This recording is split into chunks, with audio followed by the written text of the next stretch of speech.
Okay, so today I heard somebody mention something about Nike, and I figured I'd take a look at it and see if there was actually any setup.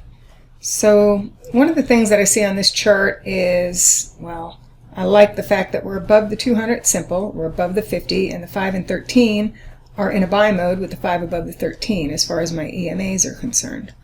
Also, if you look at some of these prior swings, you can see that we have not yet made targets off of those swings. So it shows the potential for higher prices via looking at those also.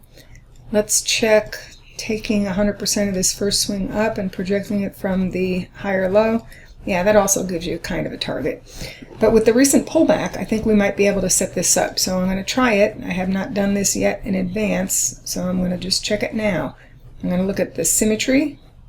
I'm going to take these prior declines within the uptrend and project them from the recent high. Okay, one we're right on top of.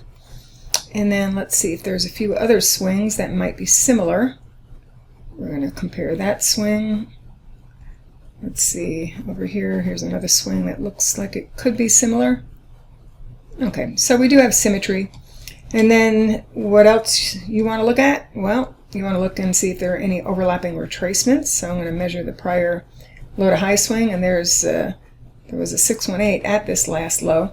The only problem here is that we're going to be a little bit late to the party, but you can always look at a pullback to the most recent low.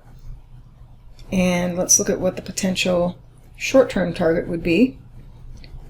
Okay, and that would come in at the 90-30 area. That would be target number 1 if this low remains intact, and target number 2 comes in at 91.50, and then of course we have the higher or the bigger picture targets starting at the 93 handle and then 97.